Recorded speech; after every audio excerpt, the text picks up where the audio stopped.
Recording progress, we all here.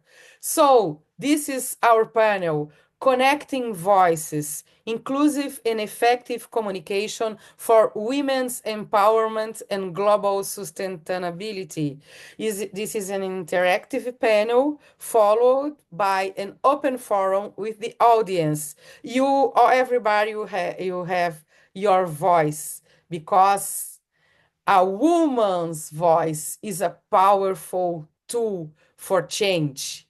When women speak, they assert their presence, call a challenge inequalities, and inspire action. And you have time, if you have some insight and questions right now, you can start writing in the chat. When you have the open forum, I will call some of you to speak up your questions. Right now, I would say some rules before we start aligned, okay? For this panel time that you're starting now with our president, international president, Diana Barragan, we ask you for keep your microphone muted and keep your with video on. You want to see your faces. And after this panel, in our open forum, you just first you write your questions in the chat to be called to speak and also raise your hand during the open forum. Okay? It's very important to talk about communication and voice. Emmeline Michel from IT said, when someone opens up and raises their voices, change happens. And that's what International BPW believes and is sharing with NGO today. So it's very important for us, this inclusive and effective communication. Not you don't want just an invitation for a party. You want also to be asked to dance, so to participate. When women have a strong and confident voice, they gain power and influence in shaping society. By fostering collaboration and diverse perspectives, we create more sustainable solutions to global challenges and for a balanced and resilient world. This is very important for us, and we ask you to resonate. Inclusive with communication, ensure that this voice, your voice, are heard. Okay?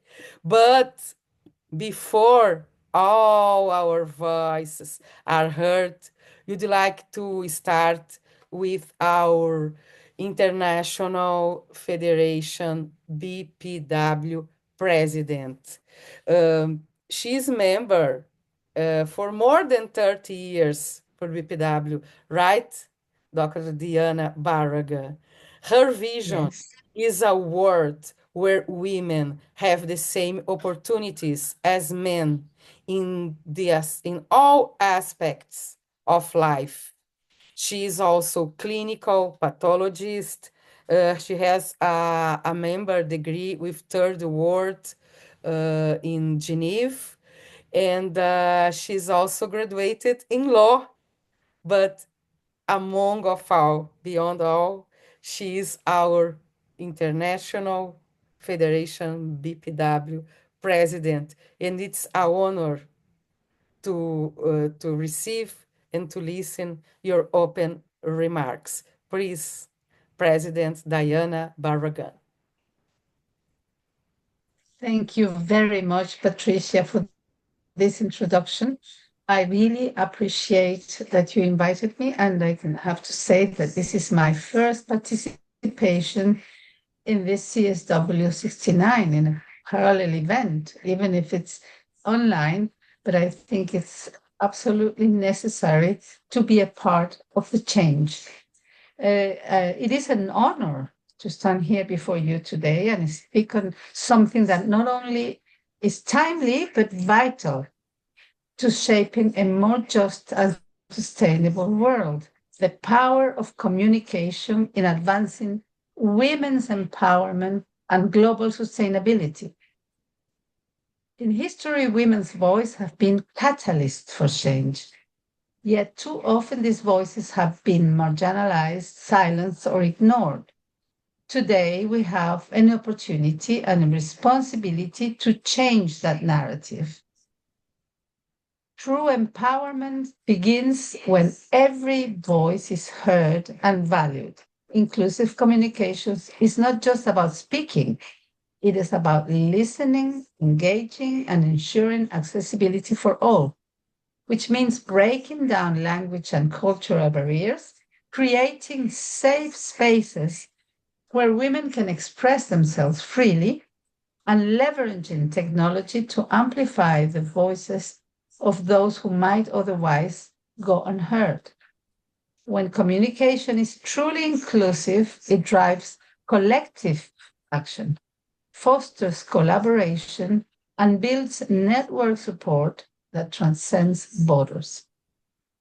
Effective communication is not just about what we say, but how we say it and who we reach. We need to clear and transparent messaging, ensuring that our advocacy is understood by policymakers, business, and community alike. Storytelling that inspires action because behind every statistic, there is a human story that has the power to move hearts and minds. Strategic partnerships leverage media, institutions, and organizations to make sure our messages have impact at scale. The connection between women's empowerment and global sustainability is undeniable. When we women, have equal access to education, economic opportunities, and leadership roles, society thrives. When women are engaged in decision making policies, they become more inclusive. Communities become more resilient and economies grow stronger. When women are heard, sustainable solutions emerge, whether in climate action, human rights, or economic development. Today, I invite each one of you to reflect on how we can strengthen our voices, connect with others, and build a more inclusive world by championing policies and initiatives that promote women's leadership in all sectors. Use our platforms or influence and our networks to elevate diverse voices. Commit to ensuring communication is a tool for unity, not for division. Because when women are empowered, society prospers. When voices are connected, solutions emerge. And when communication is inclusive, change is inevitable. Together, we will speak, listen, and act for women, for sustainability, and for a brighter future for all. Thank you. Thank you so much, dear President Diana. Very inspiration, a lot of inspiration from your words because the words are has a lot of power. No, Francesca, you're going to talk about this, and the authenticity is a courage, as Antoinette will talk to us. In our trajectory, the communication is very important for leadership as our Justice Minister will speak to us soon.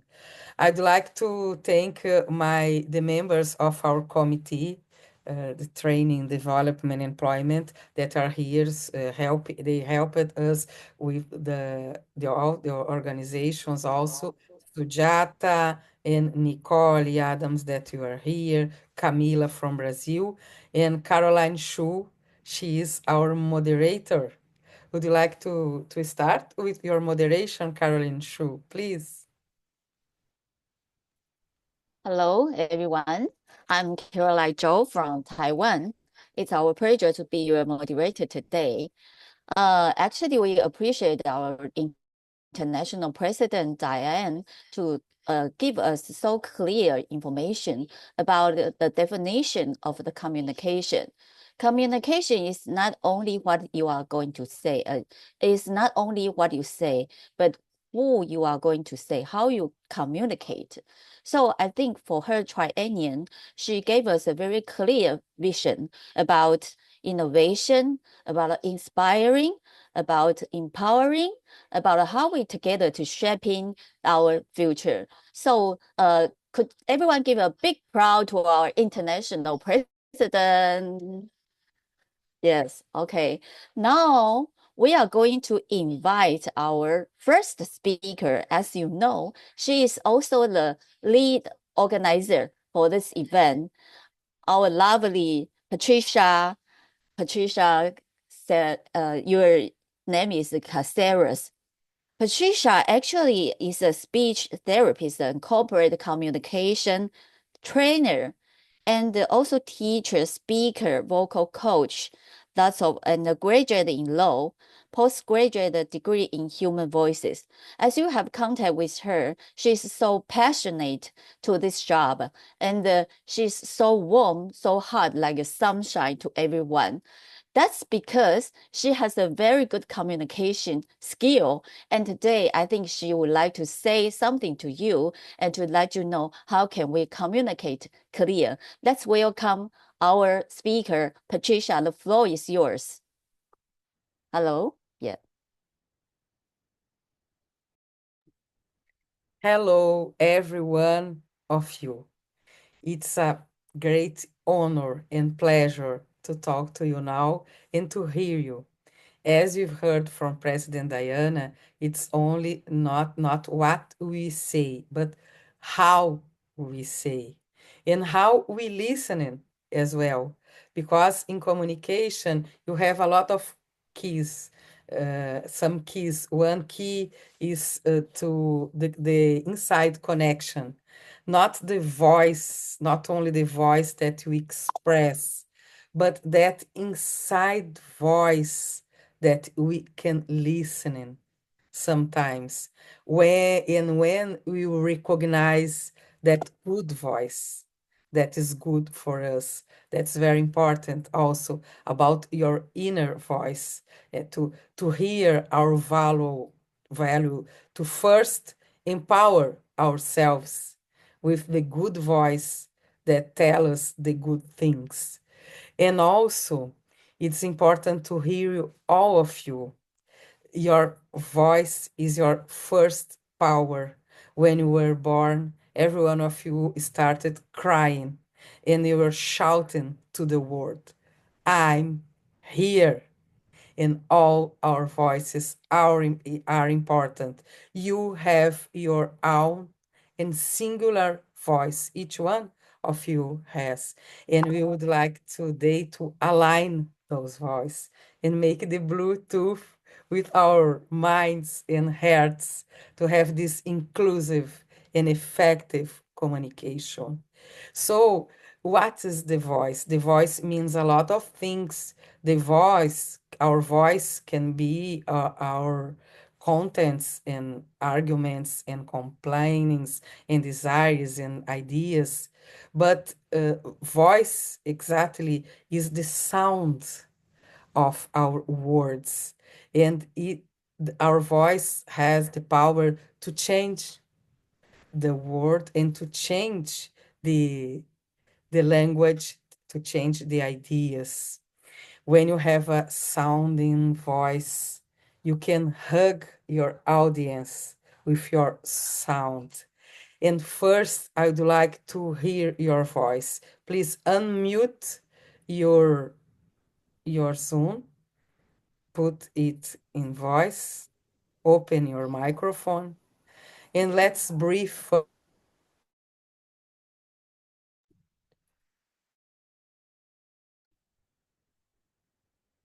Can you hear me now? Were you hearing me? I'd like you to unmute, to open the microphones. If Caroline can help me and all of you can open your microphones. Cristina, Zelda, Edna, Vilma, Mina. Let's open just a little. Now it's okay. But Now it's Dear open. Pat, yeah, Now hello, it's okay. Diana. Hello, Alison. Hello.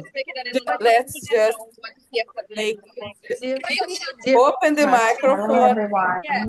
Hello, Calm, hello. calm. Hello, Now we bye can bye. Hello, Bye bye. Bye bye, everyone. Patricia. hello. Bye bye. just Hi there. let's try to do this. Just Let's try this. No, just you open the microphone and follow me, okay? Let's align. This is very important.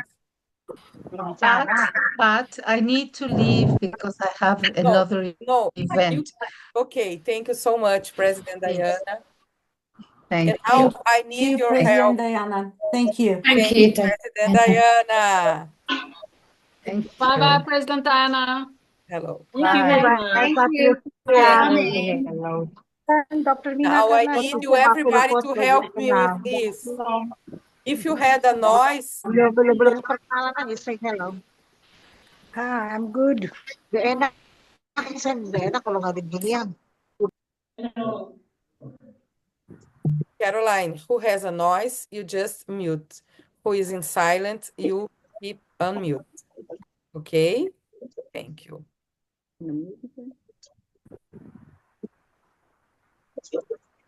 Everybody in silent. Just let's do this. You can.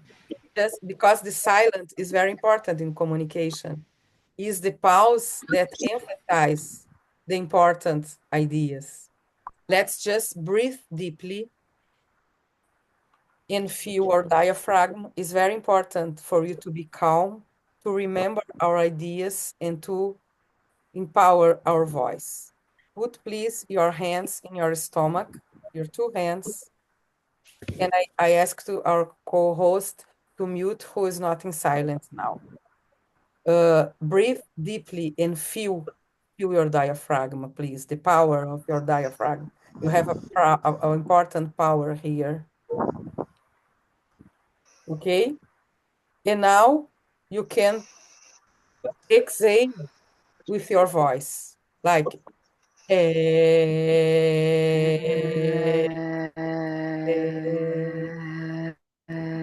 you're doing this.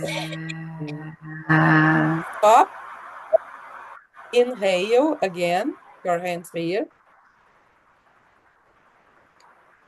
Stop a little, retain your breathing, feel the air inside of you.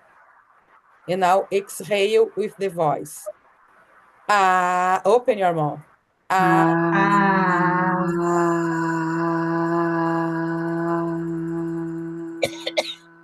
yeah. Now you can shake your neck to the right, straighten it. Breathe again and come to the middle. And now smile.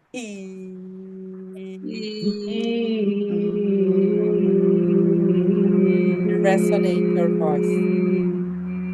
Beautiful. Stop. Breathe again and go to the left with your neck and straight. Okay. Breathe and come to the middle and say, oh.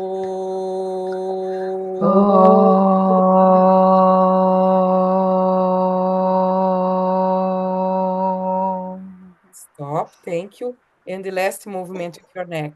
Go through your shoulders with your neck. Look to the ceiling. 2 kisses for the ceiling. Yeah. And come to the middle, breathing. And now go down if your neck is saying.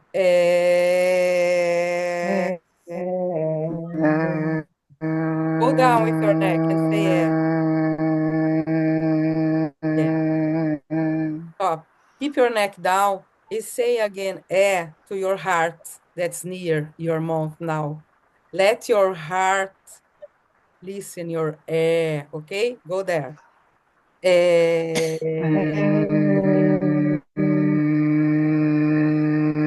it to your heart. Stay to your heart. Okay? Stop. Keep just one moment your neck down. And now you listen to your heart, okay? You listen to your heart.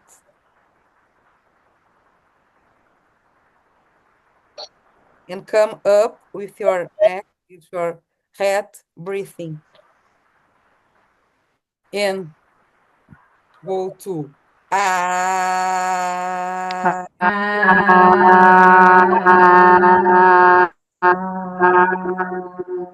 Thank you. Express your voice with all your love. Express your voice with your ideas, but never forget your feelings because your heart will command your voice. The voice leads the emotion. When you say, hey, with a high pitch, is happiness. When you say something very down in your chest, oh, it's something serious or maybe sad. If you're connect with your feelings, your voice will be free to express your truth. So feel deeply to talk what we think with authenticity, and then we'll talk clear and true. Right, girls?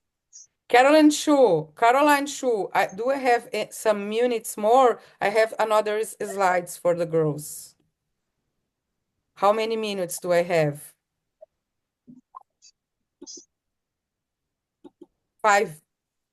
Okay. Let's see. Let's see. Let me go now. As you can see in anatomy, just because you have to know to conduce your voice, you have this diaphragm, very big. This is near our lungs, lungs and our heart.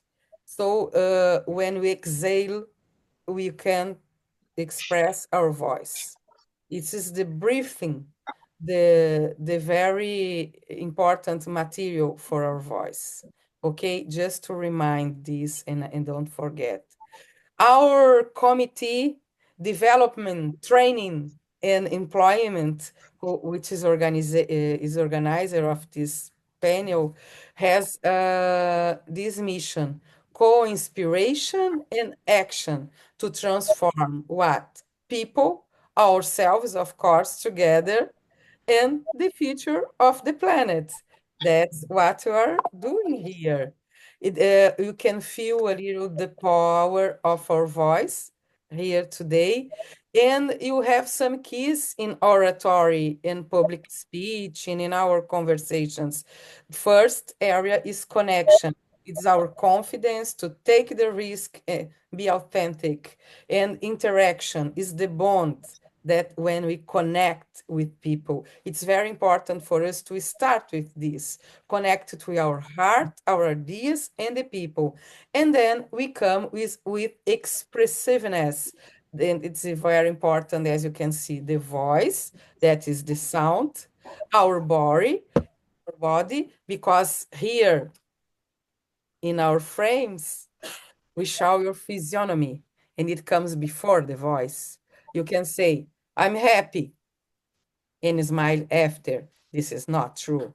But if you smile before, oh, I'm so happy, it comes true. So don't forget your emotions and your physiognomy. Your body comes first before the language in human being. And content, our ideas. This is inspiration. That's what changed the world. And in the third area of our 7 keys is attitude. Please, Carol, mute. And now you can mute, girls. Could you help me to mute the ones that you can see that are noisy? We always preparate our heart, our ideas, our content to be freshness. The more you practice, the more we rehearse, the more we speak in public, you have more freshness because our insights come, when we spread our ideas, it returns is stronger, and you have our insights practicing. And improvisation is the freshness because it's authenticity. Today you have a lot of improvisation because we receive what it comes from the audience. Okay, this is the very important keys to in oratory for us. And also very quick, because I can send you after this content if you want. You can call me by WhatsApp or put your contact here in the chat. You can send you this PowerPoint. You just to say that you have 7 important steps for clear and effective communication. Of course, the first one is connection and empathy, because you don't just accept diversity. We love diversity because you want to transform in innovation, and the collaboration is with diversity, the diverse thoughts. And so you have first our internal clarity to be sure about your choice, our purpose, to be clear and confident, and language adapted to the listeners, empathetic listening, very important. Francesca maybe will talk a little about this. And this round trip talk, it's considered both visions. Oh, you have another vision, maybe you don't understand me. No, the other, your listener, can understand you and also have a different vision, and this is legitimate. But it's very important to check the understanding. And expression with objectivity, simplify, cut the information that is not necessary. You have another opportunity in another turn to say this. And very important, the form, the way you talk, as our president Diana said, voice, body, and highlights. The highlights to be clear and confident.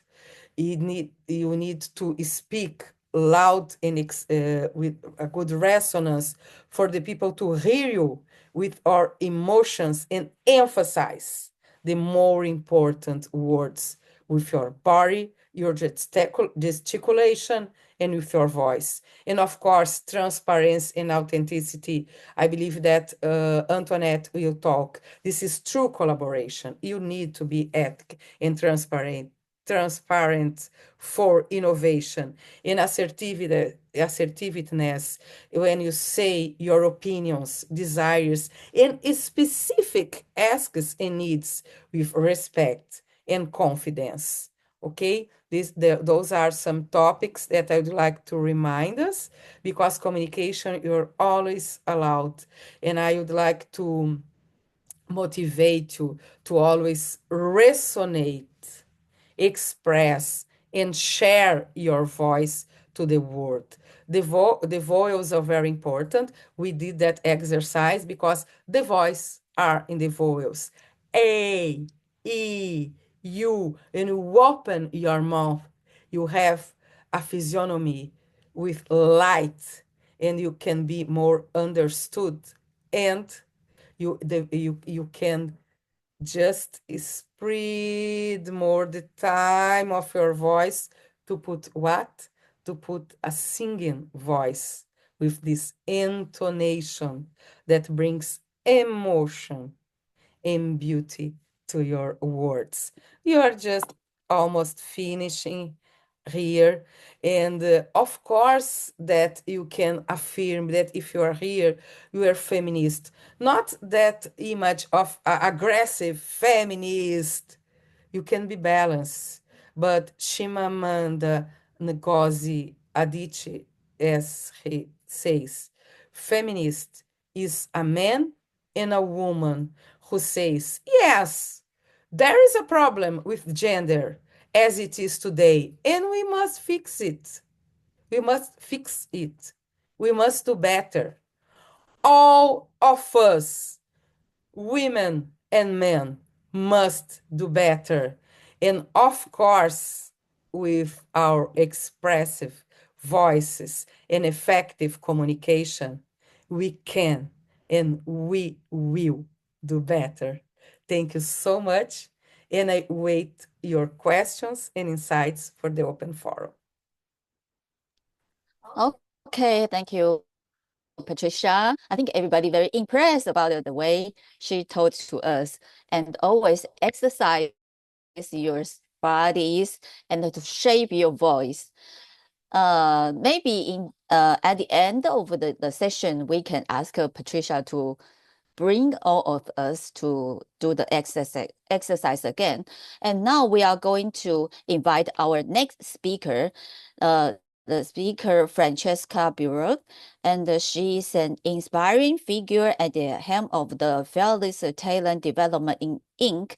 And she is also our Vice President membership, the IFBPW representative to United Nations, member BPW International's North America and Caribbean region, executive board, and lots of job in BPW. And also she got lots of award, and she's also an author.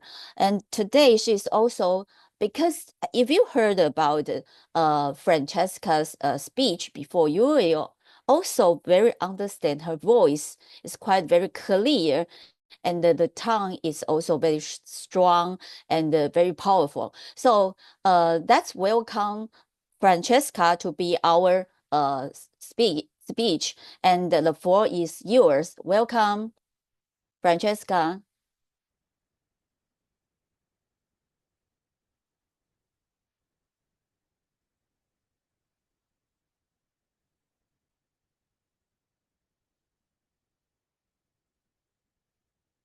Hello, Francesca. Yes, it took a while to unmute because Yeah, we're okay. all muted together. Okay, I'm ready. So it's so nice to be here with all of you. I always love sharing our thoughts together. Unfortunately, I won't be able to stay for the Q&A session because I have a very important commitment in the name of BPW, not personal. And so my contact information is on the lower right, and it appears on every slide. So if you want to contact me, please feel free. And so I'd like to start off talking about, there's so much change going on, and we really need to reframe how are we looking at things? What are we focusing on? So we have to reframe that and reimagine what we can do. And in this reimagining, we have to think in terms of there are no limits. It's really anything that we really set our mind to, that we really come together, we can do anything we want. We can create miracles. And the first miracle I wanted to share with you is I always have a butterfly on a chain, because this butterfly reminds me of all of us. We start off in a particular shape. For the butterfly, it's a caterpillar. And then it transforms into different stages and becomes this absolutely beautiful creature. And when I think of women, that's what I think of, that we are all these butterflies that have all of this brilliance. And we need to step up, step forward, and share our gifts and talents, because we want to be able to look into that mirror and see that lion. That's who we need to be. Self-empowerment, sharing our gifts, our talents, our brilliance, bringing more of you to the table, bringing your voice to the table. And I always say we have to have gratitude for everything that we have and focus on that, because in our world, this is who we are today. We must stand up to all of these things, all of our rights that are being taken away. And we have to stand together and dig deep into our fearlessness and speak up and move forward. So let's talk a little bit about power and how we speak up. So the traditional model of power has been very oppressive, very ego-centered by the leader. And this concept that was created by Gloria Feld, who has a movement in the United States for many, many, many years now called Take the Lead. She came up with this concept. She wrote a book about Power 2.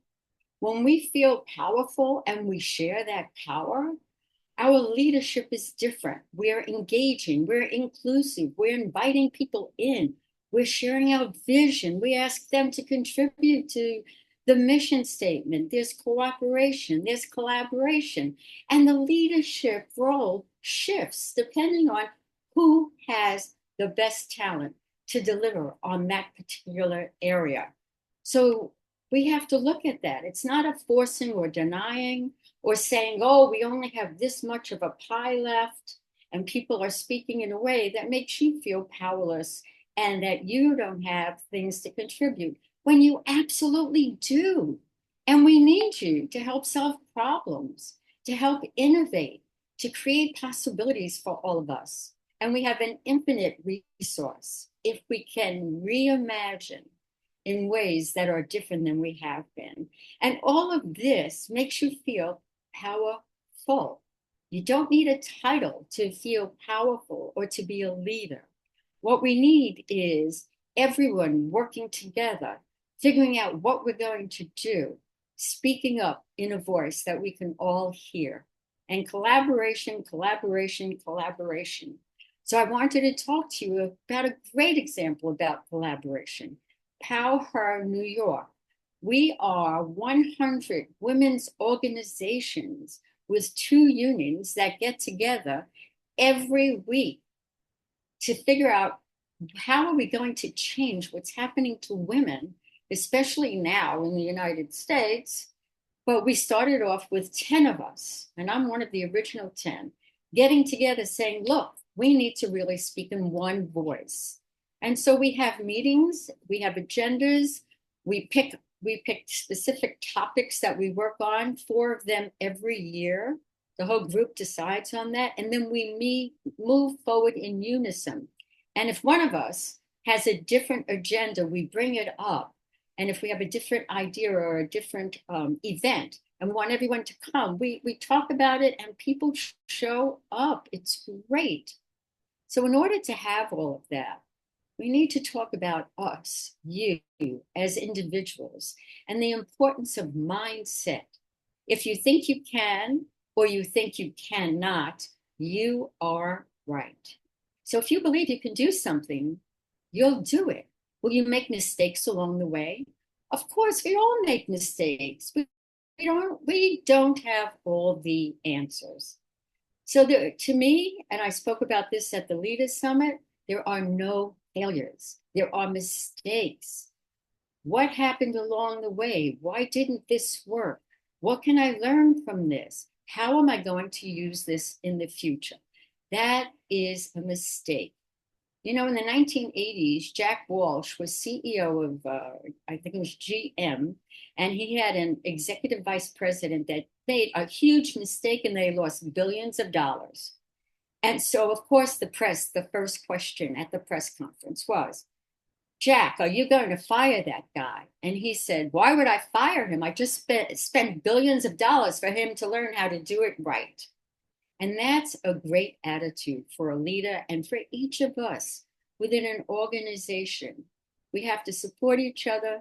We have to know we're going to make mistakes, and we have to learn from them. Now, if you don't learn from them and you're repeating the same mistake, that's a failure.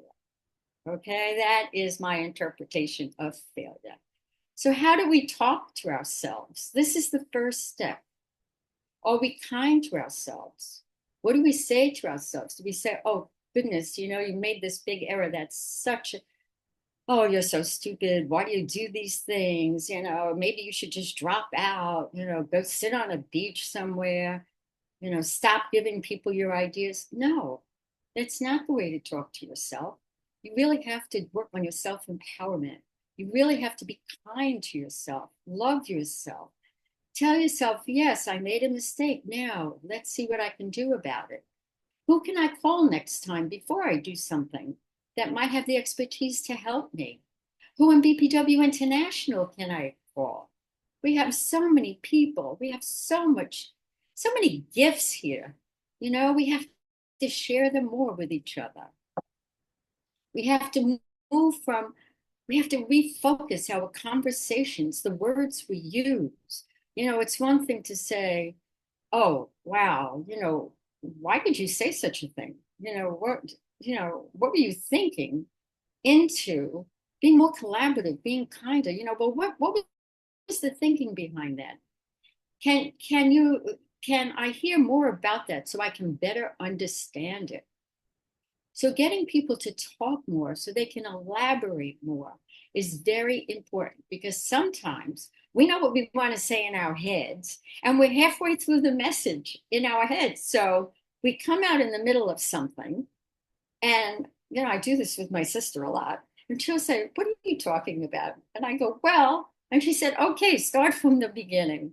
So we all do this, and we need to be kinder to each other, but we need to be kind to ourselves also. And remember, if you want people to follow you, fight for the things that you care about, but do it in a way that will lead others to join you. So how you say it, this has all been mentioned before by IP Diana and Pat, how you say it, the tone, the words that you use. Practice in front of a mirror. Practice wherever you want. Practice with someone else. Sometimes I practice my presentations with my sister. This one I did. And, when I spoke in Ireland, I practiced so much. It was my first speaking engagement in BPW. And I practiced so much. She said, "I can probably do your presentation for you now." So we're talking about empowering each other, collaborating with each other, creating opportunities with each other. That leads to economic gains and global stability. And let me tell you, when women are at the top of an organization, there are so many studies and statistics that talk about the benefits, the increases, the financial increases. So step up, speak up. If you work for a corporation, you have to go in there and say, "I want more opportunities. I want to be trained more in this area. I want to learn about operations. I'm willing to help them out after work." Whatever it is that you want to move ahead. Maybe you're an entrepreneur and you want to speak up and ask someone, "Can I shadow you for a day? I'd like to see how you spend your time." Even if you're thinking about becoming an entrepreneur, that's the way to do it. So we have to all get together, men and women. You have to bring men in as allies. Find someone who has daughters. You will find that they are more likely to want to help women change what's going on so that their daughters have a better life. And remember, we're doing all of this for the next generation, not just ourselves. So together we can change this world. Together we have so much to offer. Together we can be strategic. Unity is our strength. And I want to share this slide with you. We have to be more inclusive. I noticed after I saw this woman with Down syndrome, Kaylee ran the New York City Marathon at the age of 33.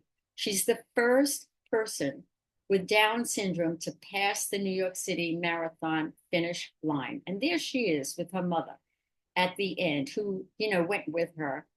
And her mother always told her, never allow the opinions of others to become the myth that defines you. And if we look at Eleanor Roosevelt, one of the most respected first ladies in the United States of America, she used to always say, "It's up to the women." And it is. It is up to us to come together, to be unified, to be strong, because together we can change the world. So I hate to leave you. I really hate to leave you because we have two great speakers. Oh, thank you so much. If you have anything you need from me, look, as first president of BPW, first president, I'm not first president, I'm second. As VP membership of BPW, our legal name, IFBPW, call on me for anything that you might need. I'm here to serve you. Our officers are here to serve you. That's what being an officer is all about. So good luck to everyone. Stand up, fight for us, know your rights, go out there, change the world, hook up with each other.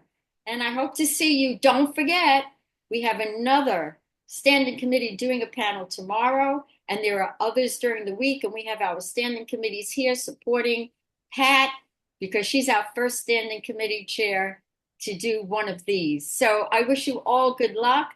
Great standing committees, great standing committee members. See you again. Okay, let's give applause to our BP membership, Francesca. Her voice always very energetic. And also, have you everyone noticed about her color? I always call her the red ladies because she like red, and the red is a kind of powerful. So I think her speech, her presentation is not only tell us what is a communication, but also how do you can become a good leader. If you want to become a good leader, how can you communicate with your colleagues together? And I like the word, and she has the ending. As a group of BPW sisters, together we can change it. Okay, let's go to our next speaker. She is also very, very excellent, our president before, and she's Dr. Ruth Antonin. She is the pilot chair, BPW Switzerland, Club Zurich, and Club in Lucerne, and the past president of BPW International, past president of BPW Switzerland, and past president BPW Club Zurich. She can speak 3 languages, Germany, French, and English. And you cannot imagine what's her major when she was studying. Her major is biology. And after biology, she also learned the psychology and specialized in the career development and learn leadership and emotional intelligence. So I think every one of you cannot wait for her presentation. Let's welcome our next presenter, Dr. Antoinette. Please give her applause, and the floor is yours, Dr. Antoinette.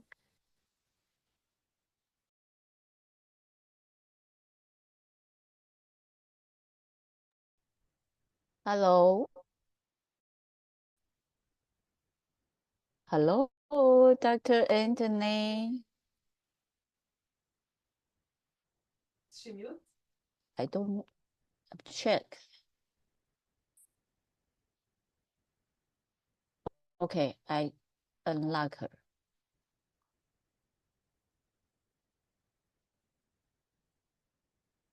Patty, can you talk to her? Okay. Okay, now we heard your voice, Okay. Dr. Antoinette. Blocked, I'm Great. sorry. Do you want me Okay. to share your PowerPoint? Yes, please, you can put the title. Okay, It's not a let me long do one. it. And Is I first... this one? Hmm? Is this one? Yes. Yes. I'll do it in the presentation just... model. Okay, this one? Yeah, please. That's good. But perhaps it's better you see me, and then the next one is for a short moment. We can show it. Yeah, just now. Yeah. Okay, I start. So our international past president has already left us. So take off the slide now. She wants to show on your face.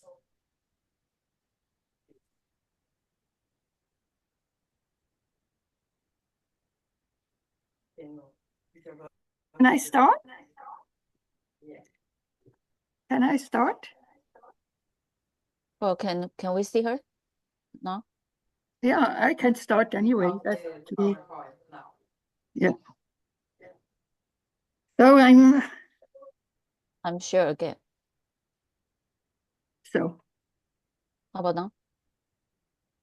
Okay, it's fine. You know, my pictures are not so important, I'm important, and my voice, as we heard, is important.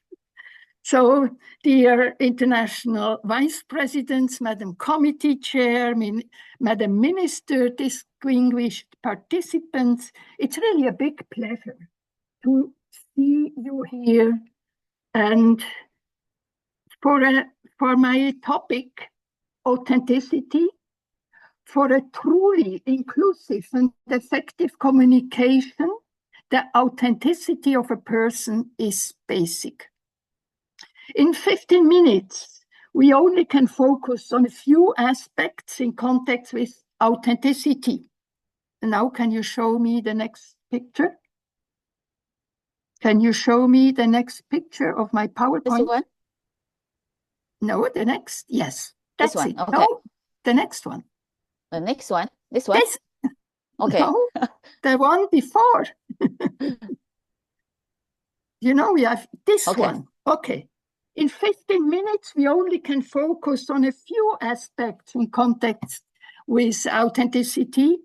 I have chosen the 3 ones you see here. First, why is a mature authenticity basic? Second, how to deal with neurotic behaviors?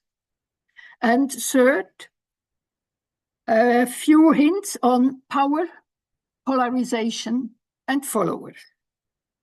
So first, why is a mature authenticity basic and how to reach it? A mature authenticity is basic because we humans have 2 different communication organs, our intellect and our feelings and emotions. Both depend on each other because our intellectual organ or cognition relies on our emotional one and the feelings. Having a mature authenticity means that both intellect and emotions work together. Therefore, one should not put aside or suppress one's own true feelings. It is not self-evident to achieve a mature authenticity. Young children are authentic. Then children get socialized, educated, become young adults, and nearly all of them have to find or detect their authentic feelings again. I was one of them. I was not fully aware of the importance of my own authenticity for my life. And at the end of my 20s, when I had more than I ever expected from life, fortunately, life taught me the lesson with a very severe depression. I would have had the opportunity to skip over my authentic feelings. I was even encouraged to do so by my environment, as they, of course, felt helpless. But fortunately, I was sensitive and sensible enough. And above all, I had enough energy, motivation, and determination, and good psychologists to perceive and to feel my true feelings, especially the painful ones. Going through them is part of a mature authenticity. I understand everybody who looks for any possibilities to escape the authentic, painful feelings. That is also why businesses which sell all kinds of distraction are flourishing. And another important point, authenticity doesn't mean just to act out one's own feelings. If, for instance, a candidate for an executive task says, in her application speech, I am as I am, and you must take me as I am. That's not being authentic. That is, I would say, the behavior of a bully. Being authentic does not mean just acting out what one feels. Being authentic means being able to perceive and feel one's own true feelings, especially the painful ones, and then communicating adequately and sensible. If in communications one can perceive the feelings or emotion of others and their sensitivities by empathy, that increases security, openness, and flexibility. And this, in turn, helps to find in a communication new, previously unknown solutions. Persons who are not authentic, who are trapped in playing roles, can hardly get out of their patterns and normally can hardly perceive or even find new information, new ideas, or new contexts. I would like to encourage all those who have doubts about the development of their own authenticity to face the uncomfortable yet challenging feelings and to follow the track of their own authenticity. It is a development which lasts lifelong. Now to the second point on the PowerPoint, how to deal with neurotic behaviors. Neurotic persons act in a certain sense authentic too, which means according to their neurotic fixed patterns. These patterns are usually partly unconscious, and persons are trapped in them. A sign which indicates a neurosis are aggressions in any form. It is good to know that aggressions are never a sign of a mature behavior or authenticity. A widely spread neurosis which inhibits a good communication is jealousy. Jealous persons often are not very conscious. Their dilemma is that they would like to have something they think the other has. They are often not aware of their feelings and go on with fighting and hating people. They are trapped in their patterns. For a successful communication, it is important to learn to recognize neurotic behaviors. I cannot eliminate, but I can recognize them, and acting consciously already helps a lot. And my last point here on the PowerPoint is power, polarization, and followers, as they influence and an inclusive and effective communication considerably. By followers, I do not mean the followers in the social media, of course. I mean persons who do not trust their own judgments, but feel empowered when they can follow a group or a group leader. Or persons who are afraid to show their true opinion, or persons who are not motivated to use their knowledge. One has to be aware that polarization is a very effective power tool, which many people are not aware of. But if we wish an inclusive and effective communication or a good working atmosphere, it is important to recognize the mechanisms of power and polarization. Polarizations mainly work as follows. I myself and we together are good, smart, capable, and we have to correct, and we have the correct views, answers, and visions. The others are incapable, weak, and make mistakes. They have to be avoided, put down, or be attacked. What to do?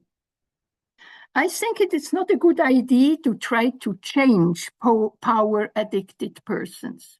But if followers get aware of what is going on, so one or the other person becomes attentive and can, for instance, realize that phone calls at any time about any topic where I cannot prepare for the issues raised is not serious work, but rather manipulation. Followers who become aware of what they are doing can change their behavior and will quit the situation. I understand the decision to follow the power, but the price is very high. Polarizations and exclusions block for sure inclusive and effective communication and inhibits the development of any organization. Regarding followers, I witnessed examples at our last International Congress. At Congress, 2 resolutions asked for the annual financial maintenance. The two digital tools, one shows the performances and projects on clubs, country, and international level. The performances have to be visible to members for inspiration and cooperation, and to the outside, for instance, to sponsors. And as another one, the International Digital Directory, which facilitates the networking among the members across all borders. Both tools were developed during years, sponsored and tested. There were a few concerns, but no concrete statements against the maintenance costs. In other words, heavy arguments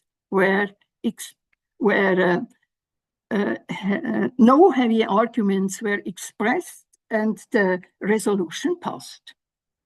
But, and that took my attention, 1/3 of the delegates voted against.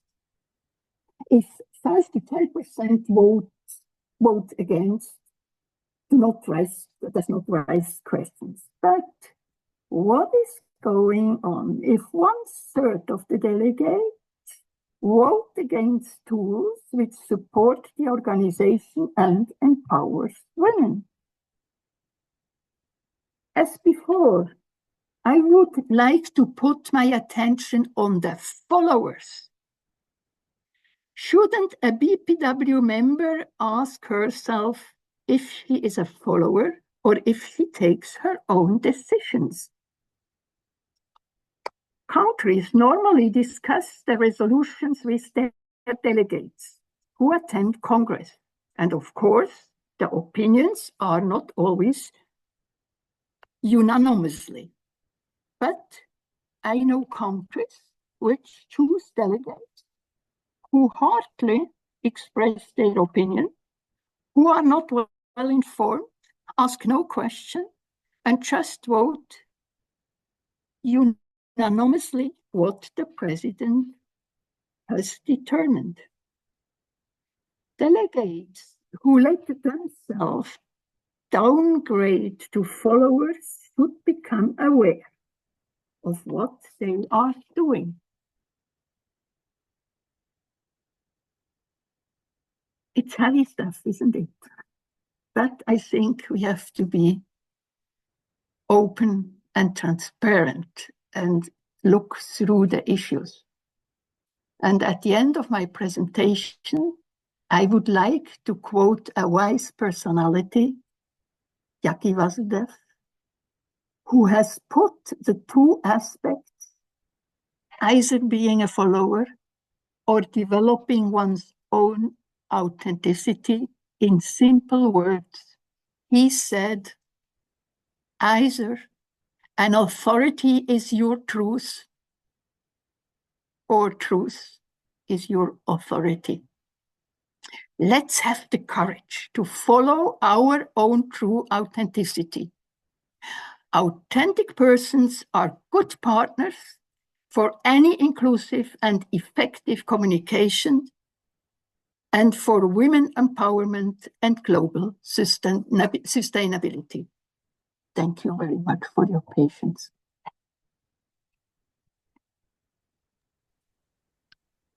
Thank you for Dr. Antoinette. I think we are so inspired by your presentation because you are talking about the authenticity. I think it's need courage to face yourself, to face your heart, and to do the something right, to be you, to do the decision, be yourself, not just become a follower. This is because here is BPW. Here we are the professional women. We are not only follow someone's ideas. So we are so inspired about your presentation. I think according to your example, you are also very transparent and has the courage to let our BPW sisters to face our own problem. And I think maybe you hope in the future we can solve those problems and everyone could just follow by your own decision. Am I right? It's an ongoing learning, and I would like to encourage, really to encourage, and I'm proud of BPW that we can learn together and develop. Thank you very much. You get also your own life quality. You know, I can tell you if you are authentic, if you are really in close contact with your feelings, that gives you a base on which you can, even in an older age, be very happy and very fulfilled. That's why I propose to do that. Yes, that's very good, very impressive. So I think maybe our members will have some question, some queries you'd like to wait for your answer. So maybe at the end, then we can open the room. Okay, thank you very much. And now we are going to invite our last presenter, and she is our guest. She is Morgana Richa. She's the judge and the minister of the Superior Labor Court of Brazil. She's very pretty if you see her face, and she has the postdoctoral degree at the University of Coimbra and Master of PhD in Constitution Law from Pontificia. And she is also an author. The book is Judicial Public Policies and Access to the Justice. She's a writer, lecturer, and author for the articles. Let's welcome Miss our Judge Morgana to give us a wonderful speech. Judge Morgana, the floor is yours.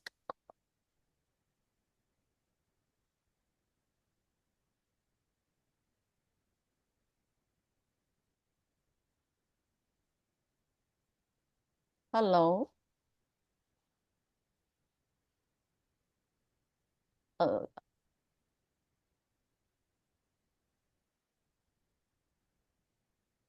Unmute.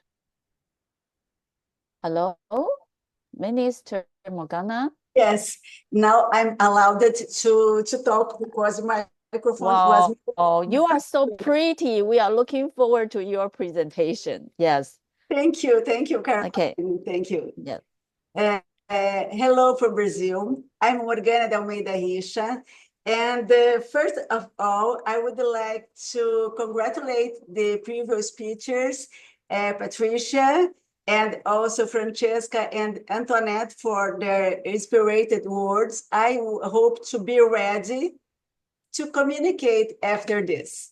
And it is a great honor to take part in the interactive panel Connecting Voices with the mission of contributing to an issue that is very close to our hearts, the empowerment of women for a more balanced and sustainable global society.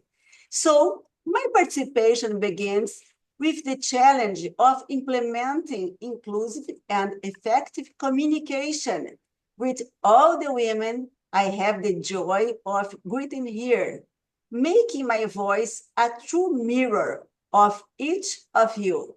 Right, going straight to the point.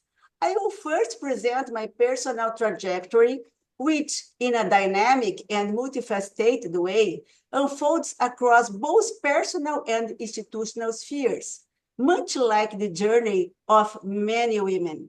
Next, I will present an overview of how women have entered and established themselves in the Brazilian judiciary.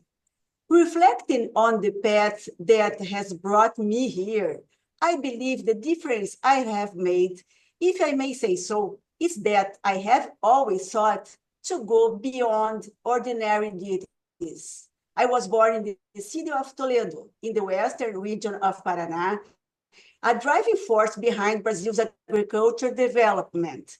Even in the 20th century, educational opportunities beyond high school were scarce. So at the age of 16, I had to move to a large city to continue my studies.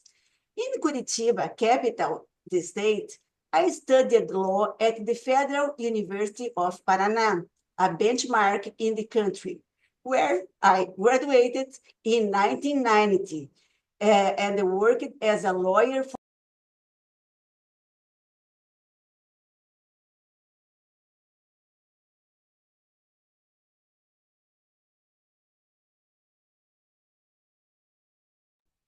Morgana is muted now. I don't know why. Morgana, it's muted.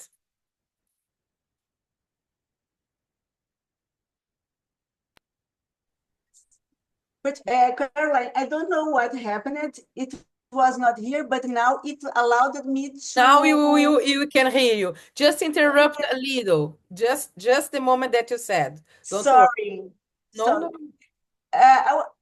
Okay, I was talking about the lawyer for a short time. And after this, I took some competition, some selection to the magistracy, and it began a new career. Thus, my long career in the judiciary began as substitute judge until I was appointed as a full judge.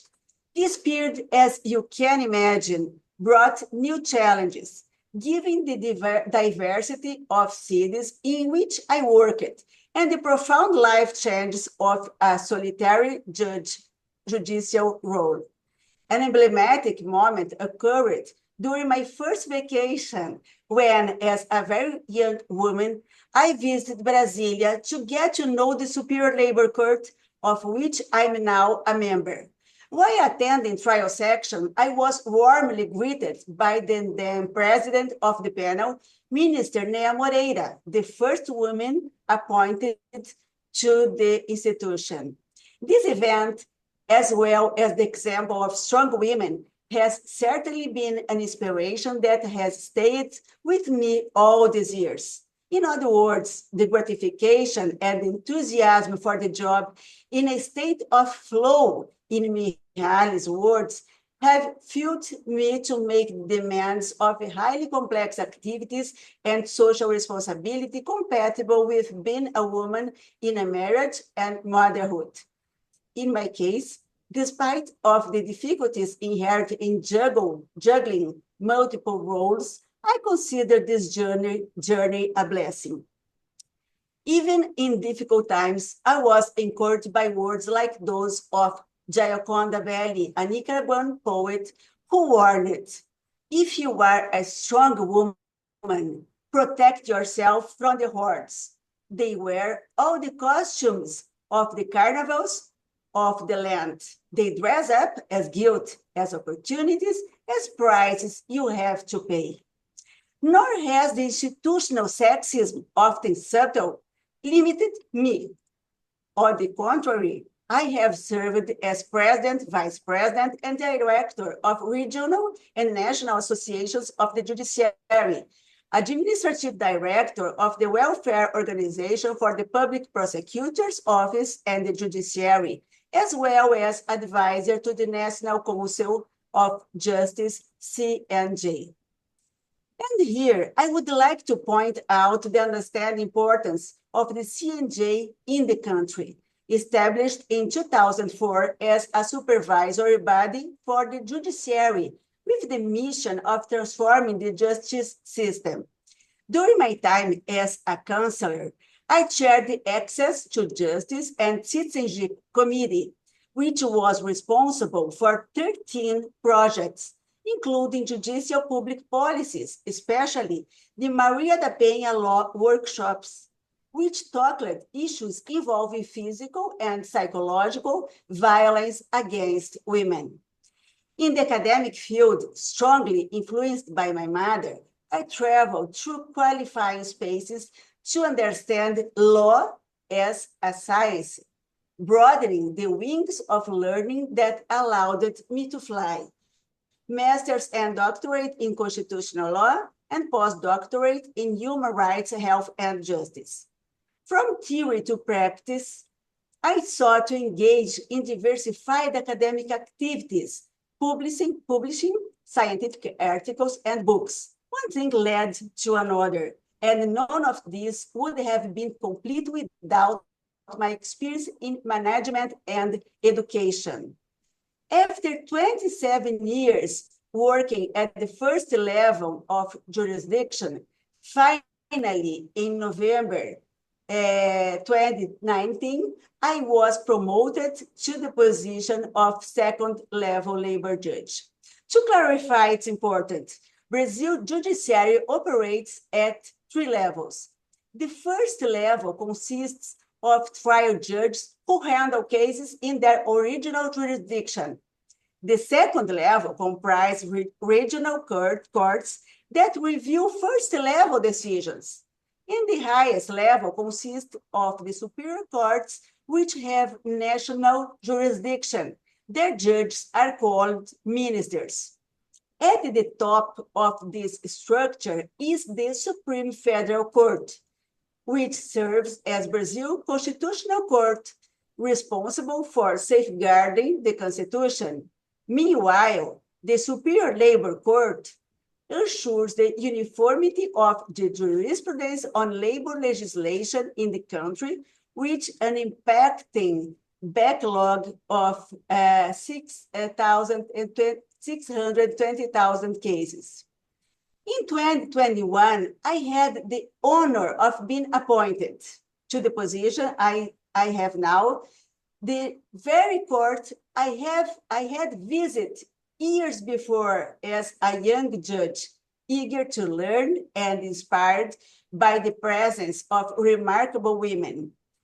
This story you have noticed is part of the world of the women in judiciary, which is at the heart of my contribution. Now, in broad strides, I invite you to look at gender inclusion from a wider perspective. I'm speaking from a country in the global south, deeply marked by gender inequality. Combating them is one of the core ILO's labor standards.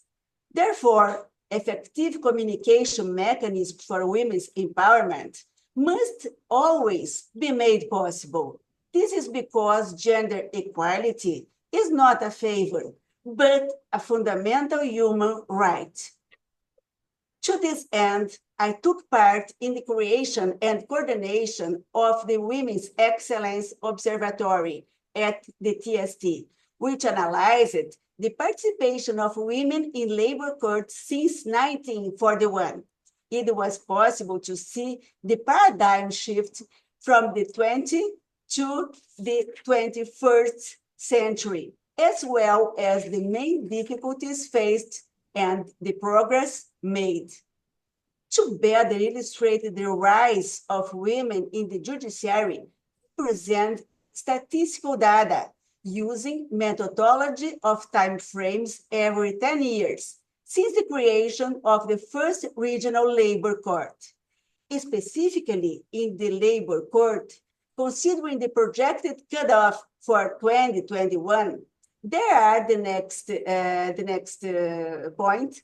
There are 3,000 magistrates, of whom 49% are women and 51% men.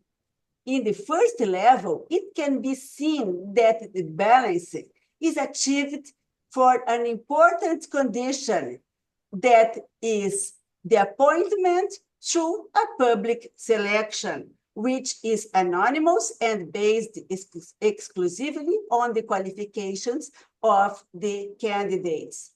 However, the gender gap widens, a career progression is observed, with 41% of female judges and 59% of male judges. Even considering the progress made by the labor courts in the relation to the rest of the Brazilian judiciary, there is still a gap to be overcome. On the screen, where the absolute numbers are presented, we can say that the broad base of the labor court has fulfilled its role. Looking at the overall total in relation to the sum of the first and second degrees, the participation is 48% women and 52% men.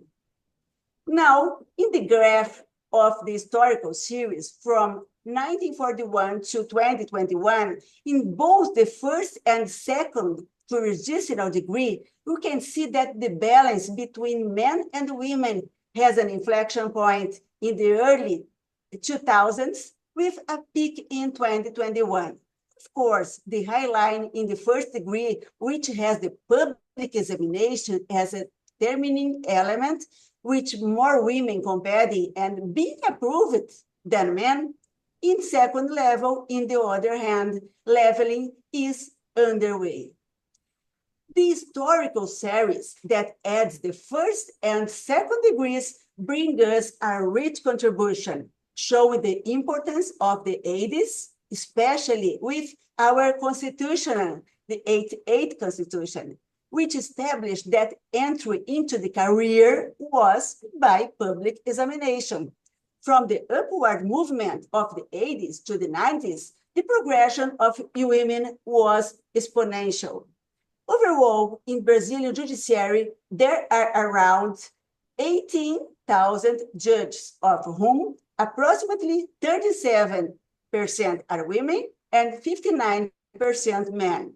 Of the 2,000 judges, 26% are women and 74% men. On the other hand, in the higher courts, the difficulty for women to reach to the top positions stands out.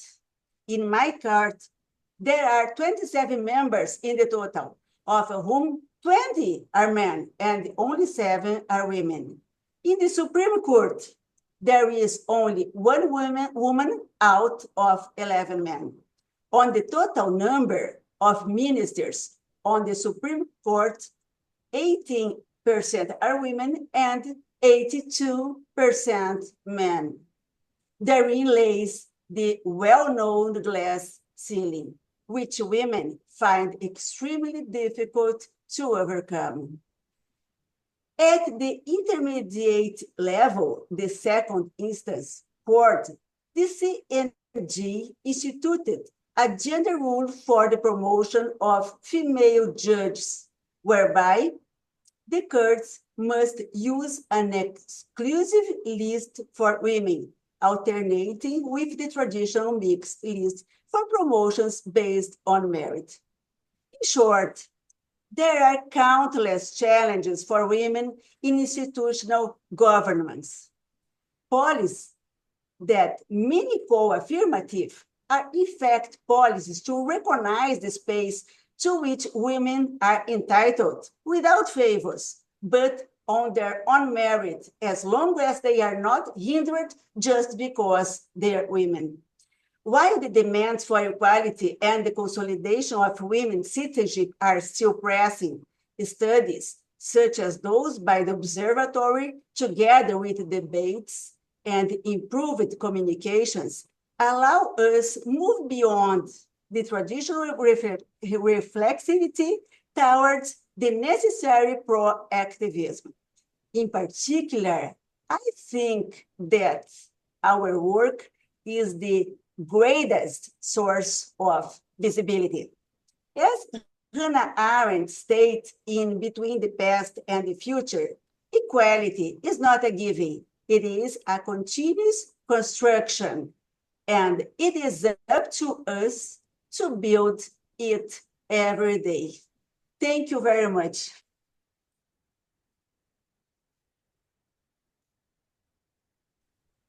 Thank you. Thank you for the judge, Morgana. As the status data, I think you only have 18% in your highest level is female. So I think you must have some difficulties for the promotions and maybe the communication with the male in your working societies. Maybe later we can talk about a little bit about this. Thank you very much for your speech and the presentation. So, Patricia, now we are going to open our forum. So are you going to in charge this part? Okay, dear Caroline Shu, you are a wonderful moderator for us as well. And now we are opening the forum, but I would like before to say thank you very much and congratulations for our wonderful speakers and the listener that are all of you. Now we're going to open express your voice, but before that, with your energy and attention, of course, we could feel this in our speech. And I would like to thank you for the past Vice President, Giuseppina Seidita, that is here, past President Antoinette, you have a lot of past presidents, Sabrina Bianchi from Rio de Janeiro, our BPW President Brazil, Alison Lubacher, who brought our justice minister for this conversation. Some students of mine, Andrea from Seattle, Adriana, and we have a lot of chair committees here. Chair committees Katia, Inca, Zelda, Christina, Siri, very important to see here. And the members of our committee, La Gelpa, Adriana, Nicole, Sujata, Isabelle, Daniela, Camila. It's so nice to have you here. And now we are going to open our forum. I just would like to check that I could notice that you have one man here. It's Cesar Rodrigo. Are you here? Because it's very important to have men. If you want the diversity, you need to exchange. I don't know if Cesar Rodrigo is still here or another man. It's very important to us because if you want to change our vision, it's very important the diversity with men. Our Justice Minister Morgana said she wanted to make her voice the mirror of each one of you. And I hope all our speeches about authenticity that Antoinette really inspired us to have the courage to be authentic, but with legitimacy, not with neurotic and aggressive behavior. And all of the inspirations from Francesca and Diana Barragan as well. And I hope with Morgana that our voice are a big mirror of which one of us. So thank you, Alison, for collaboration and all of you. And I'd like to start with your voices, your insights, and questions. You have around 1 minute to make your question to have time for the others. Please the first one who bring the insight and the question for us, raise your hand. Okay, Katia, Reda, our chair committee RP, you can unmute your microphone and ask. You're muted, but yeah, okay, Katia. Okay, 1 now minute I can. for Now I your can. words, Yes, please. okay. Okay. Good evening, everybody. I'm really happy, and I must say thank you to Patricia and all the other ladies belonging to BBW, because the idea we had at the very beginning is to create a network among us. I can see people from all over the world, and I'm really proud to be here tonight for the first BPW international meeting of our, standing committee 2024 to 2027. And I really am grateful to all the speakers, and especially to Antoinette, that really I appreciated for expressing her own feeling, how she was when she was 20. And this is important for us. It's a very, good message, because you never give up. You have to be strong to go ahead, whatever it is your life, or whatever it happens in your life, and with any problem we have. And I must say something that is nothing to do with the tonight, but I really appreciate a lady here, Di Lourdes Nunes, who is with us. And I was shocked, because she's working and she's listening to us. So it means that there is no gap if we want to achieve something. She wanted to be here with us, and she's there working with people in a hospital. And I really am grateful to you, Di Lourdes, because I saw you moving into your work. And I think this is our strength. When we want to achieve a goal, and she wanted to be here tonight, we can reach it. It depends on us. So thank you to all the ladies for your, for your words, because words has a meaning, as Patricia said at the very beginning. And thank you to all of you, really all of you, for being here. Thank you.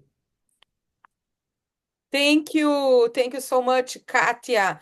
Adriana Barros wanted to make a question to Morgana, Justice Morgana. Are you still there, Adriana?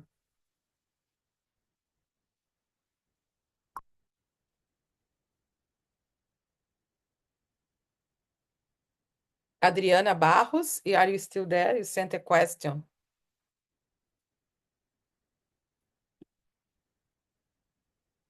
No? Anyone else? Meanwhile, I find Adriana. Adriana is good.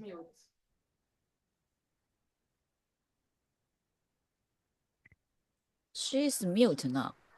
Okay. Not anymore. Okay. We are waiting for your voice. Okay. Not anymore.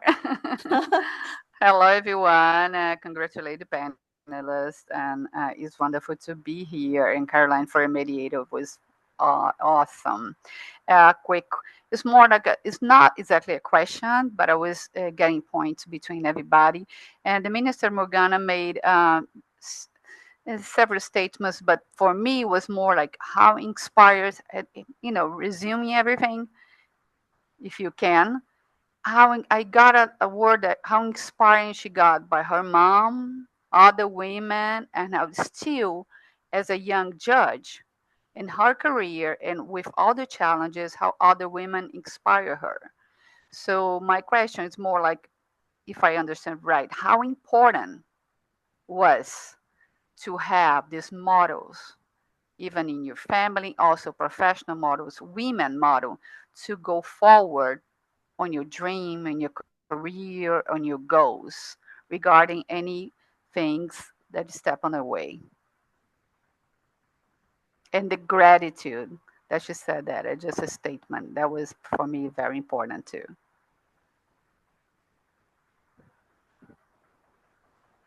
So this was still, Minister, very important for you to have all these women as model. And once in any time that you maybe, like you had like challenges, have other women and inspiration in your life, they were crucial for you to keep going.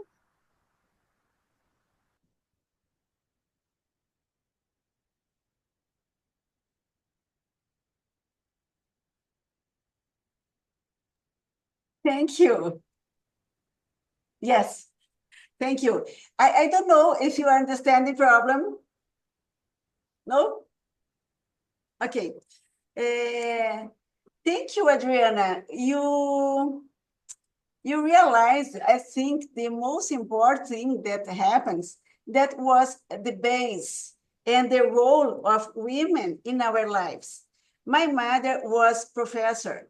She all our formation, she was present, and she demanded, but not just demand, she make us courage and ready to go to life and really fly according to the possibilities we have.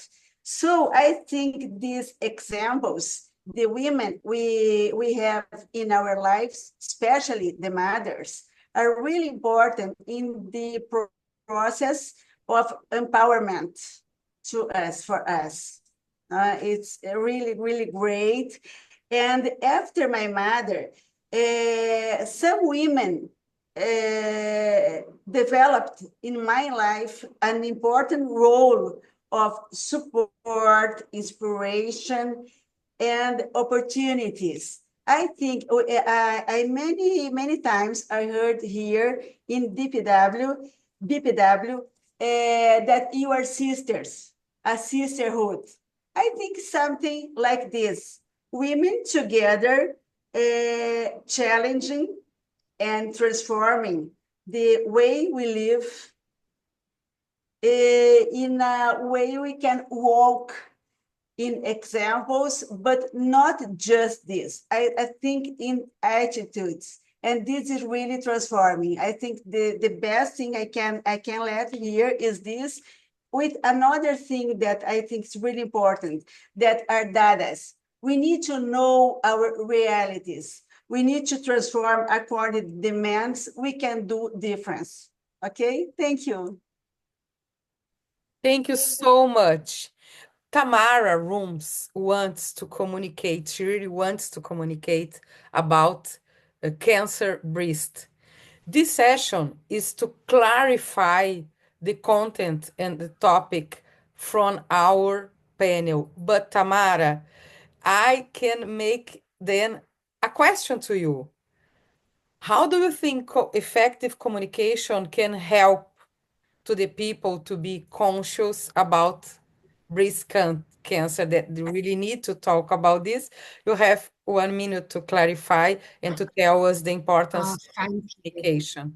Okay? To I stop. think obviously I can only speak on my own experience. So I had a hysterectomy at 32, which is something that's, quite very common, but also uncommon.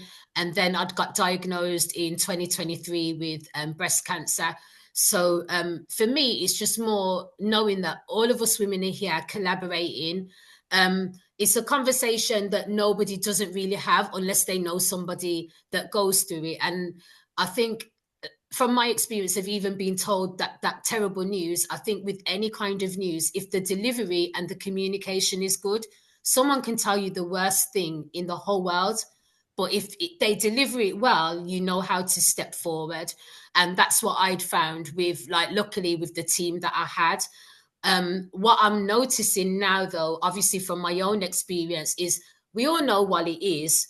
Some talk about it. No one's not checking themselves often. But then now that I'm starting to be more aware, looking at the rates, the worldwide rates, and I'm just thinking, why are we not doing more? Do you know, there isn't more, but then it's just another disparity, isn't it, for us women? So I just wanted to just share, you know what I mean? Because obviously there's so much younger women that go through illnesses and things like that. And I do think as well, it kind of puts us in a margin when you're trying to get back to work, because then you've been sick. So even though you're still young, it kind of taps you out of the workforce in a way as well. And you have to fight then to still be seen, which is then hard if you're already a woman trying to be seen. So I just wanted to share that. Thank you so much for letting me have a space to talk. Thank you so much for your Thank you. legitimate and authentic uh, uh, talk, because sometimes you need to say what you're feeling, our pains, our challenges. In communication is not only important to to uh, uh, to make the people conscious about this disease, but also when the doctor comes to us to say this diagnosis, the way that they talk, of course, clear but friendly and empathetic. Empathic. Thank you so much. And we have now Vilma, Celda, and Adriana. I saw first Vilma, please. Vilma Barbosa, BPW Brasil.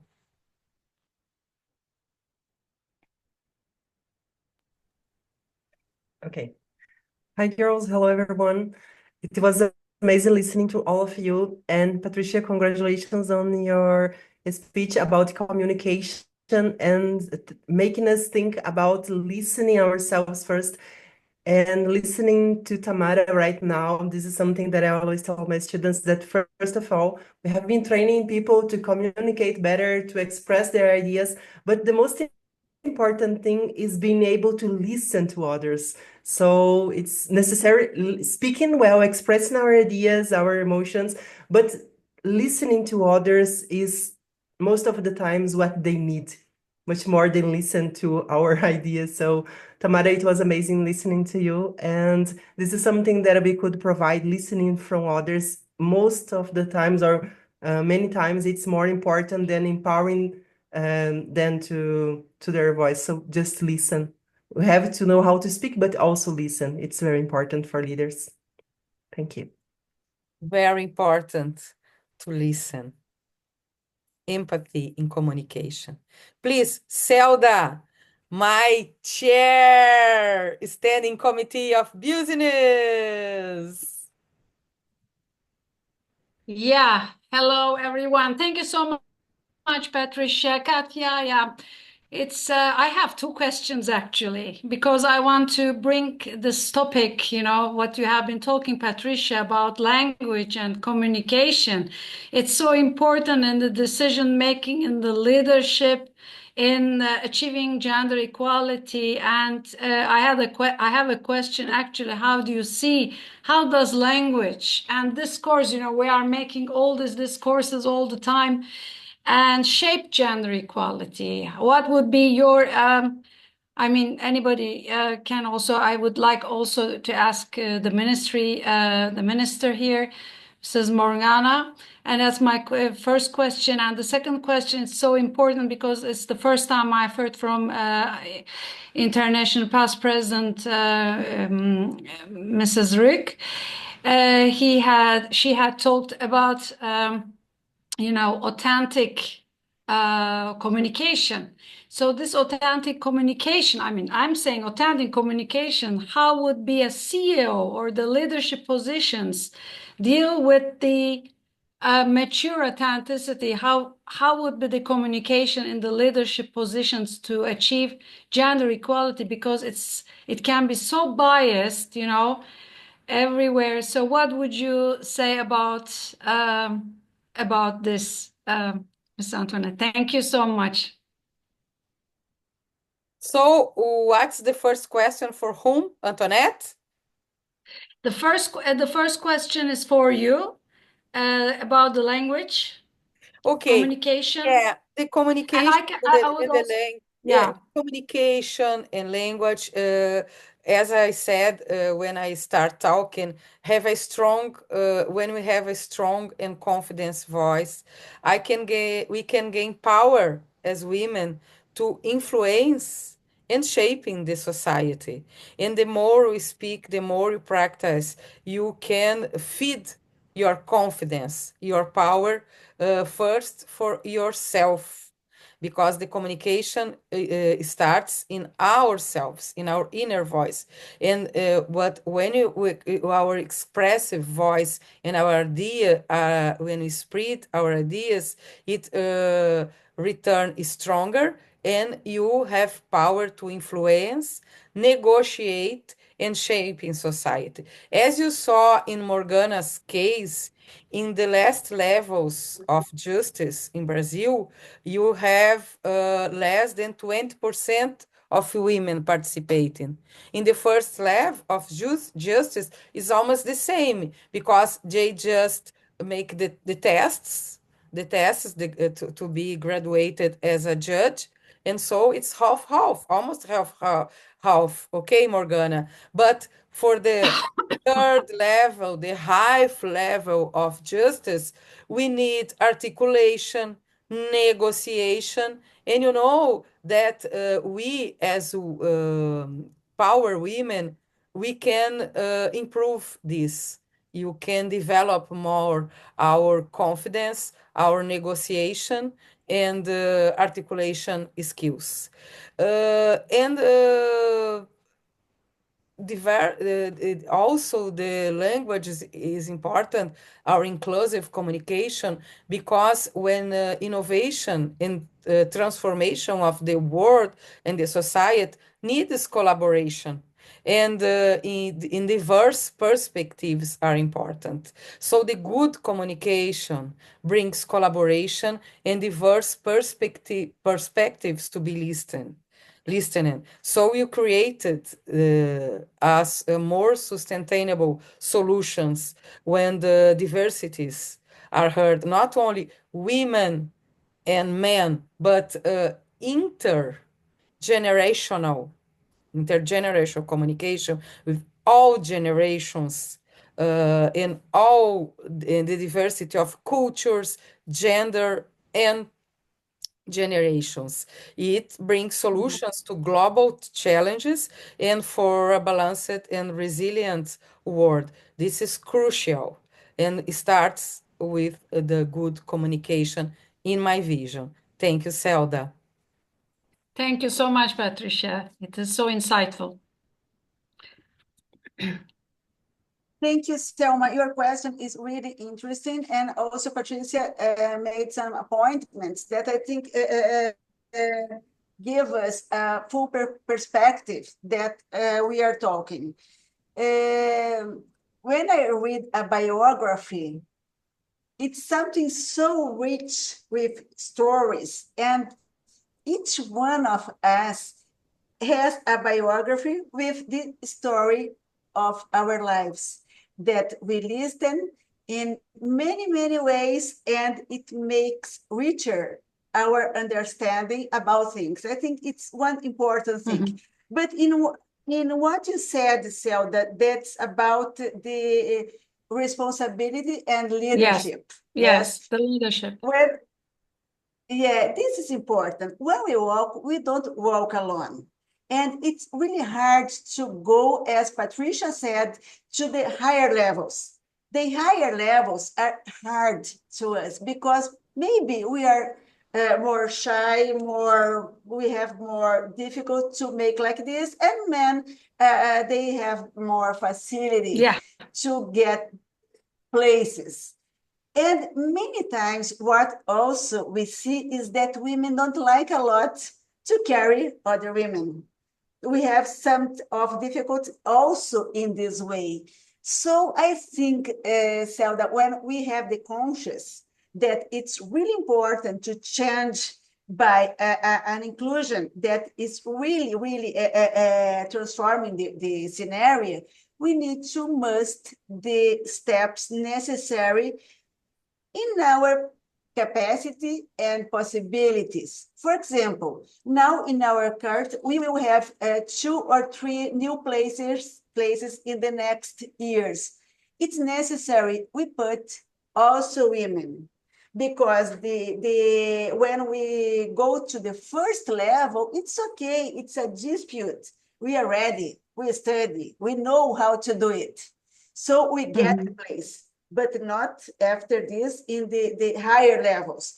And here, it's necessary to have a place that is also inclusive. Of course, first point, I think it's because we have talent and abilities to have the function. Yes, I think this is the first point.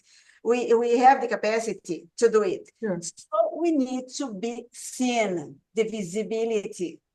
I think it's important, and the conscious that we have our responsibility to put women in power places. It's fundamental. Thank you so much, Mrs. Thank you, Morgan. Zelda. Thank you, Justice Minister Morgana. Adriana Barros, are you there? You had a question for Antoinette, please.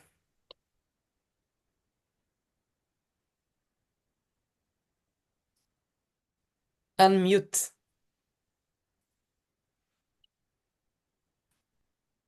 Okay, now I'm back. Hold on. You're okay. You're listening to you. Now I'm on. Okay. Actually, I was more a thought about what she said in connection with Morgana, Miss Minister Morgana said. Are we only followers? And I thought that was so important for us to think about that. And when the minister said about her mom, she said her mom taught her not to follow, but to pursue.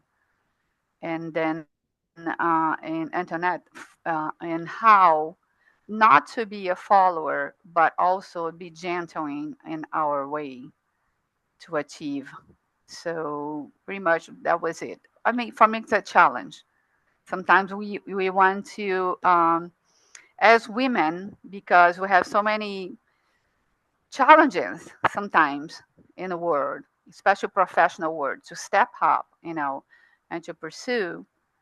How to do that in not, and Patricia says about that too, in not in aggressive way, but not being only a follower.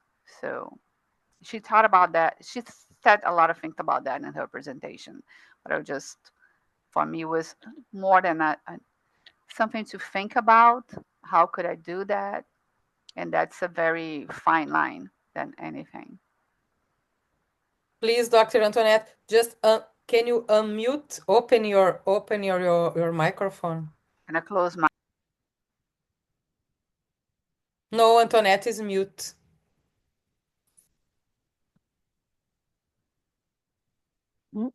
Let's try to help. Can you hear me now? Okay. Oh, yes. I lost the pictures, that's why I didn't react. Thank you very much for this question. I'm not surprised. Being a follower, I just wanted to make aware that where we can take responsibility, we should take it. But we have to follow in such many different areas. We have to build up also in science, for instance. I have to rely on doctors, medical doctors. There was the issue of cancer. We have to follow in a certain way. It's really a very, very delicate, but I think it's important to be aware. Where can I take my responsibility? And the reason is it gives you emotional energy. That is my most important experience I did, and my most important motivation. That I try to be true to myself. And now I heard something about the CEO. That's a different area. If it comes to professional life, there are rules. Don't try to make your self-development in your professional life. Use for that your private life. There you can do it. But in professional life, I understand the rules. We have to play roles. That I don't know how to change that. There are expectations, there are traditions. Start in your private life where you can. It's enough if you feel your feelings in your private life, then that gives you power. And then we have to play roles. Yes, we cannot do everything the way we would like to do it. Thank you so much, dear Antoinette. I'm sure that we all could stay more 30 minutes, an hour, because I see this mosaic. Can you see this big mosaic with all of us? When we started the language, before it was only body signs. And then maybe we start telling stories around the fire in a big round. But now this big fire is our frames, our videos, our screen. This is a frame, but you can see a mosaic of ours. Our big fire is here with us, connecting from all around the world. I can see a universe in each one of you, in your faces, in your feelings, in your voices. This is a miracle that now we be here again, and our words are very important. This is the the time, the age of the voice and the oratory again, because everything can be recorded as a document, and this is recorded to us in our video, in our documents, in our minds, in our hearts. And it was amazing, our brainstorming and our insights here. You can keep this in another meeting from our committee that you can invite you again. You can keep developing these topics, those insights. And okay, it's okay. And I'd like to thank you again, each one of you. I can see Yara here from our Women for Water in International BPW in America Latina. And I wish I could say anything, more words for each one of you, all the faces that I can see here, but the time is now is commanding that you can stop our meeting. But keep with my voice, with my heart to you, and remember that you can change the world inside of us and the planet with our voice and our communication. Thank you so much, and keep in touch.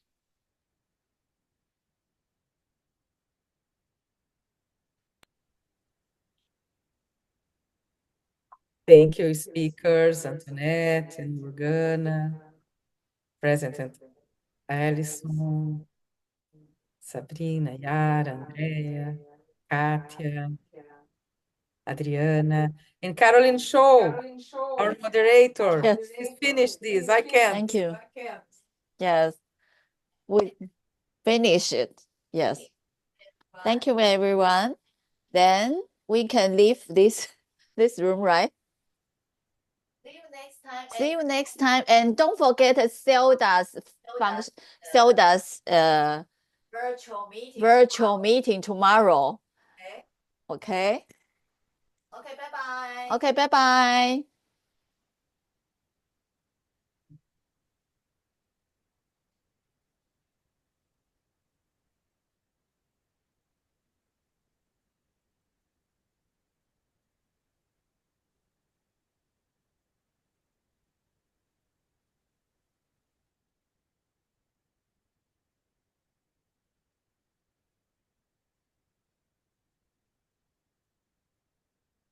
Thank you, Marta, my friend.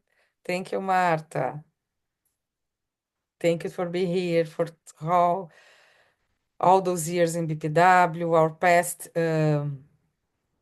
America Latina coordinator. It's an honor to be here with you, Marta Solimano from Argentina. Can you see Marta, Antoinette? Inês Villacres, thank you. Andrea, Miss you so much, Andrea. McDermott.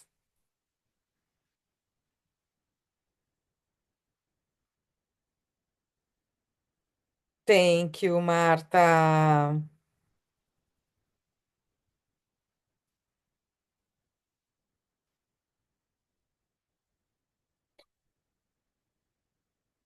Five, four, three, two, one.